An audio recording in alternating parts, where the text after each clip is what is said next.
Well, to touch on that, I think I think that progress, that's the real fairy dust.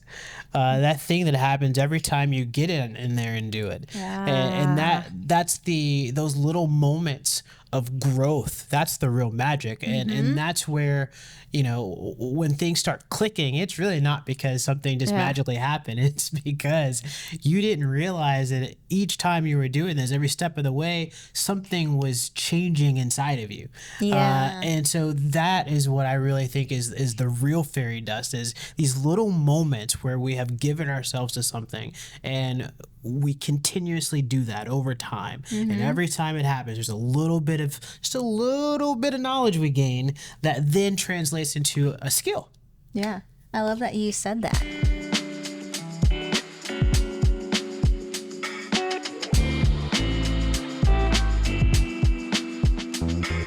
Welcome to another episode of The Life We Create, episode 13.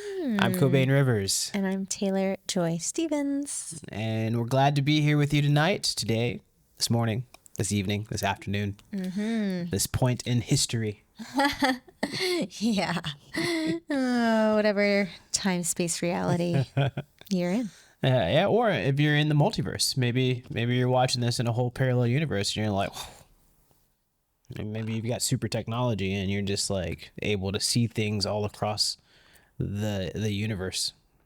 That'd be cool. Our reach would be out of this world. We would. I think we'd have record numbers. Oh, yeah. So this week we're continuing our big magic series. Shout out to Elizabeth Gilbert for blessing us with these gems around creativity. We started off, the first in this series was with creative strategy. The second one was with creative permission, entitlement, allowing yourself to create. And the third one, which is today, is going to be what, Taylor? Hard labor versus fairy dust. And that fairy dust, I know, you're like, fairy dust, what do fairies have to do with it? This ain't Peter Pan. But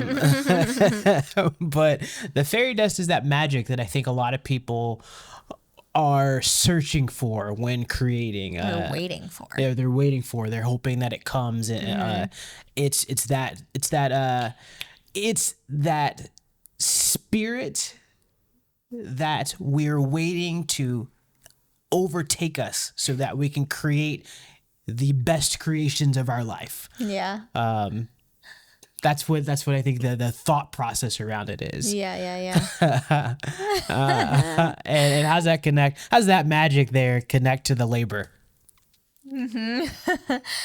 As you were saying that, I just got that whole vision of like, the spirit got me. Oh yeah. It just doesn't quite work like that. It just doesn't magically appear. And what we're getting at here, and what Elizabeth Gilbert is getting at, is consistently showing up for your work so that magic will show up for you. It's not going to appear out of thin air. It's dependent on you showing up to the work, the craft, the creativity, so you can experience the magic. Yeah, you got to put in the hard labor. You got to show up to the table, and at that point is when magic has the opportunity to appear. Yeah. I think the thing that I think of when I hear this is that magic shows up when you maximize the opportunities for it to show up. So if you work on something consistently over time, at some point will you spark that magic. But it only happens when you're at the table doing the work. Yeah. And we're basically like demystifying this. And we're taking the illusion out of it, because it's not like a magician. Yeah. It's actually very practical, and the practical lends to the magical. Yes. And that magic is, when you say it's not like a magician, for magicians, it's a very specific field, a very specific person that's able to conjure up this magic. But the fairy dust here and the magic we're talking about, it doesn't require a magician. It can be conjured by anybody as long as you're showing up to do the work. It's so accessible. Yeah.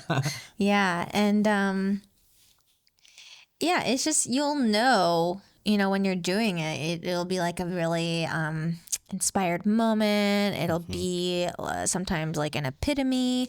It can come out of like the small things too. It's not always this like grand gesture of a thing. It could be like you made a mistake, but like what you learned from that mistake really like catapulted you forward in your vision, and it shows up in all different kinds of ways. Yeah, when you were saying that, it actually made me think about how a lot of times for me that magic has come in the most unexpected moments. Times where I was working on something that I didn't even like want to work on. Like I sat down and said, "Oh, I'm going to do this." But it was against any sort of motivation I had because I didn't have any motivation. So I sat down and just was like, all right, I'm gonna just fiddle around with these things, and then 10 minutes turns into 20 minutes, 20 minutes turns into an hour and a half, and then you've been spending a whole day because you're in the zone. You found that creative flow that we've talked about many times before, and that to me, that's that magic when it just kind of creeps up on you, and it's like, hey, by the way, we're a partnership now. Yeah. Yeah. Yeah, it's really cool. I mean, that kind of gets into like the background of this concept.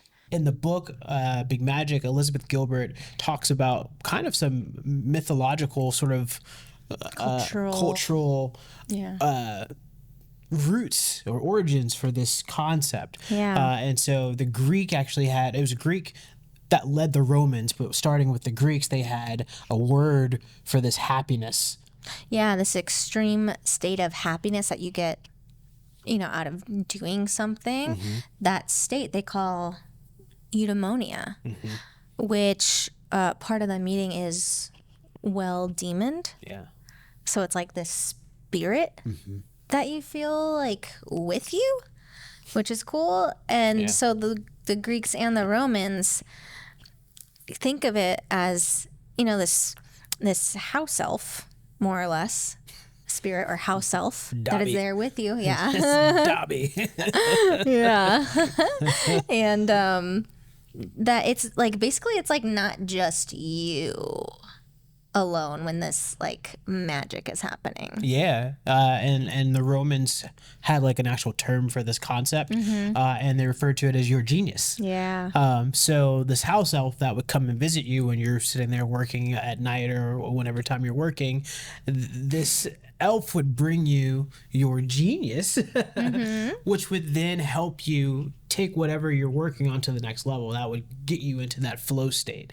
Yeah. I like the concept of genius being something that we have and not something that you are. Yeah. I think that's a really cool thought process around it. Oh, yeah. I love it because one, it takes the pressure off.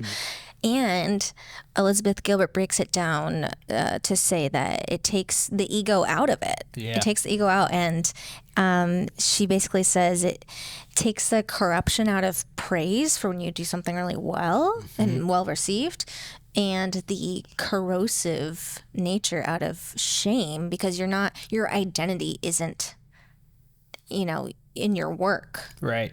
Yeah. Yeah. And we can all tap into creativity. Yeah. We don't all have to be like this grand artiste. Right. Like, yeah. I mean, and that's part of what we're doing here. I love that you said that, is encouraging people to live creative lives. And letting you explore all the options of like what that means to you. Right. Yeah. Because creativity is within you. And like we said at the top, this concept of hard labor versus fairy dust is so important because of the consistency. There's so much power in consistently showing up for yourself. Right. And for something that, like, regardless, you're going to see progress, results, learn something, experience something unexpected. I think that's some of that fairy dust that can be sprinkled in. Yeah. Is like the unexpected that happens when you're doing something. Well, to touch on that, I think I think that progress, that's the real fairy dust. That thing that happens every time you get in there and do it. Yeah. And that's those little moments of growth. That's the real magic. And that's where, you know, when things start clicking, it's really not because something just magically happened. It's because you didn't realize that each time you were doing this, every step of the way, something was changing inside of you. And so that is what I really think is the real fairy dust, is these little moments where we have given ourselves to something and we continuously do that over time. And every time it happens, there's just a little bit of knowledge we gain that then translates into a skill. Yeah. I love that you said that, because it brought up gymnastics for me. And I feel like this is really relevant because of the Olympic trials going on and the Olympics that are about to happen. But just that unlocking of a skill. Like, I remember learning a back handspring on beam. First of all, it's fucking terrifying. Like, it is. It looks terrifying. When you first do it, I actually started off like doing a round off because I wasn't doing a back handspring at first. And actually, that's kind of low key a little harder. But anyway, because it's like a blind landing. It's crazy. Gymnastics is insane, but I love it. But showing up consistently, 4 or 5 times a week, and going over this over and over and trying different ways and techniques, and just the repetitive consistency, and like one day it clicks, like your body, like everything like clicks into place, like you said, and it's like, wow, like I just up leveled because of the work that I put in. Like it works. It does. Yeah. It does. It very rarely fails. You do something so many times. I don't like using impossible, but it's kind of impossible to do something a million times and not get slightly better at it. Yeah. I mean, unless you're not trying, but then you're not like doing it if you're not trying. So I think it's just it's a numbers game. You're allowing yourself more opportunities to get better, or to find your skill within it, or find how you show up for it. It's really cool thinking about the fairy dust, but when you break it down to being a product of hard labor, it's like, damn. Yeah. Damn. It's kind of like you're actually like learning how the magic trick is done. It's absolutely what it is. Yeah. And for this one, it doesn't take the magic out of it. Sometimes when you see a magic trick and you learn the trick, you're like, oh man, I can't believe I fell for that. But this is not a can't believe I fell for that sort of thing. It's a that's the magic. Oh wow, and then wait, I can do that. Word, me. Moi. Yeah, everyone is capable. Everyone is accessible as fuck. That's the first F-bomb on this show. No, I did it. Oh, you did one? Yeah, just before that when I was. Oh, you had 2 F-bombs in the show. Oh, wait. It's a creative expression. Yeah, but I mean, it shows us how passionate we are. I mean, I think that's. If you haven't gathered by now, creativity is something that we're extremely passionate about, and not just for us. You know, I love just being creative with other people, and I love seeing how like they respond to that, especially people that don't consider themselves creative. But we're very passionate about what this does for people and for mental health, but just for. Fun's important. It really is. Like, and I feel that sense of connection. Yeah, and I feel like the world we're in, there's so much. Yeah. There's so much that happens, and not a lot of it is great. So anything that you can do that allows you to find these moments and do these things that get you feeling good, but get you, out there doing stuff, I say is important to really champion. And for us, that gets to be creativity. Yeah. So that's why this is so important. And that's why we are so passionate about something like this, because that magic is accessible and it's everybody has it. You all got it. Yeah. You're a magician. And like what we're trying to instill are these creative habits that really are just helping you reclaim the creativity that's already within you and get you thinking from like a creative space first. Yeah. Because there's so much of life that like sucks out that creativity. And but like that's something like you have ownership of. Yeah. Yeah. And so we're empowering you to explore that and like play and Yeah.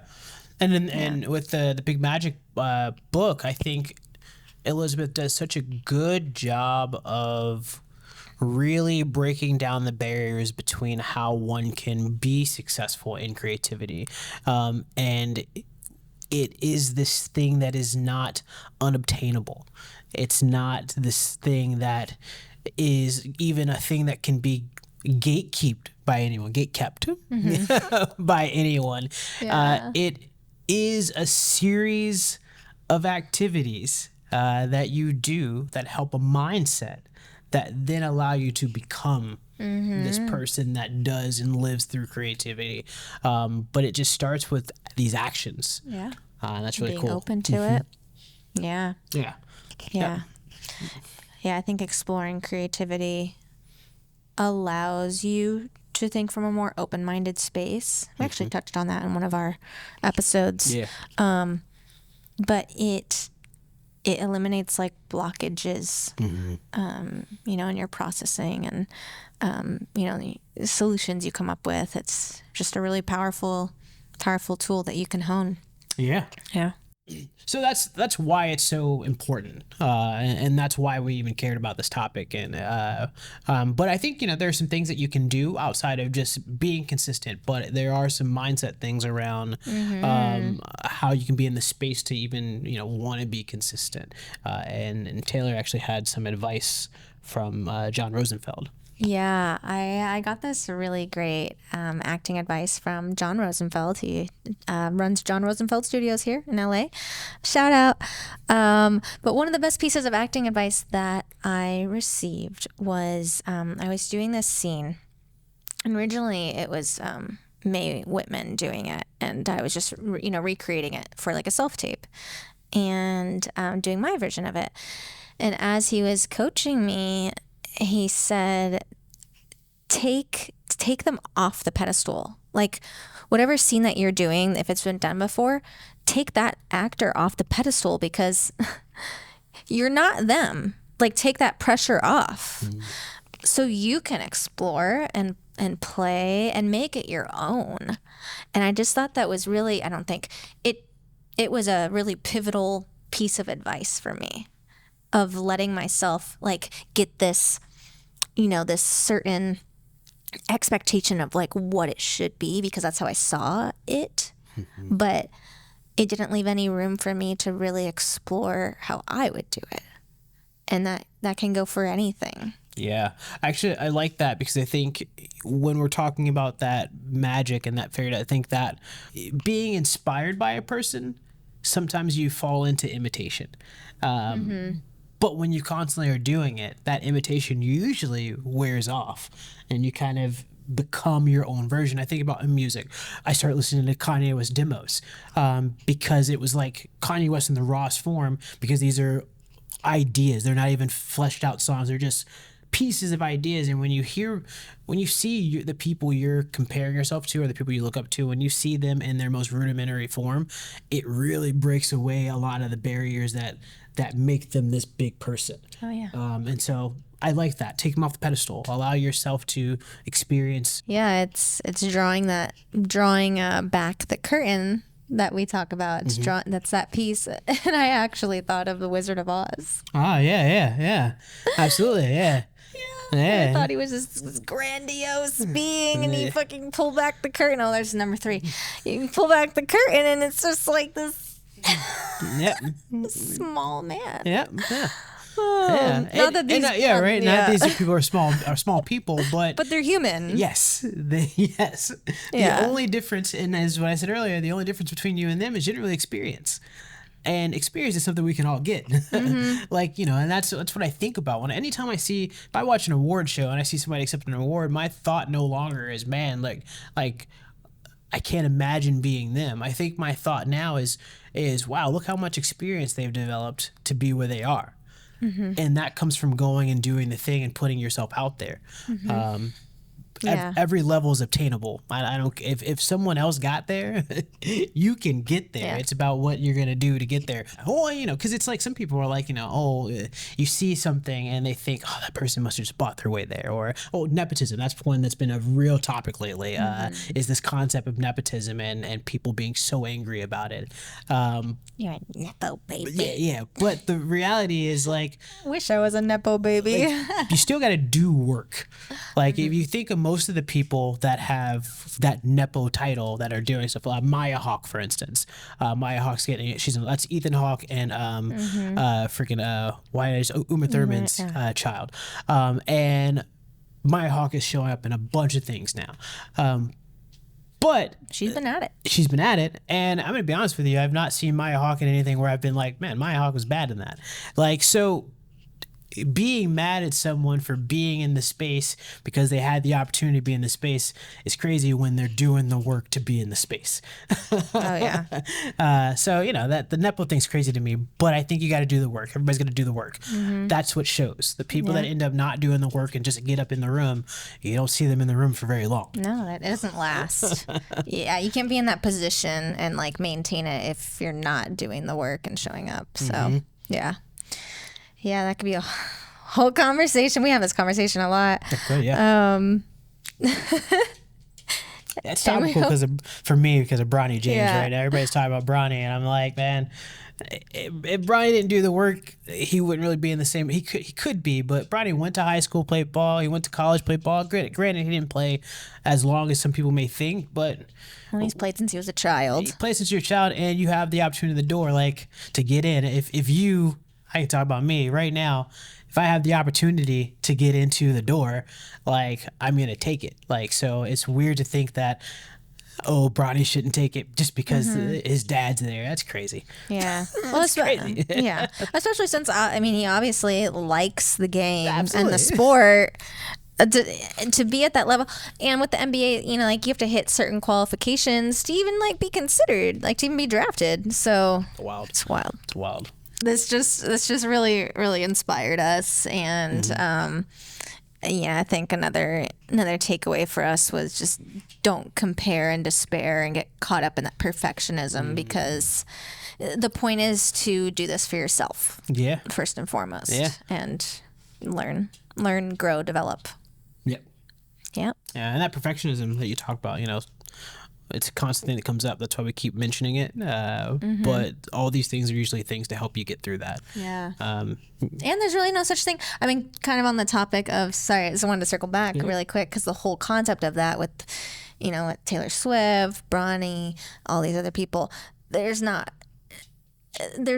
overnight success. Oh, yeah. Like, it breaks that down. And, like, it's just, there is work, there is a village, behind this person that just all of a sudden you might see, but it doesn't mean they, haven't been doing the thing. Yep. Most of the time, the overnight success that you think is has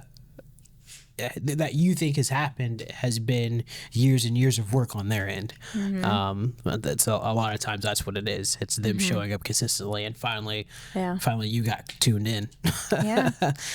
Yeah. And ultimately, like, this magic that we're talking about, it just doesn't appear out of nowhere. It's a negative. No, it doesn't just all of a sudden it's there. It will pleasantly surprise you as you keep showing up for yourself. Yep. Yeah. So that's this week's topic of discussion. Yes. Let us know when you felt these moments of fairy dust and what you were doing, what you were working on. Yeah. We'd love to hear it. Yeah. Like, subscribe, share.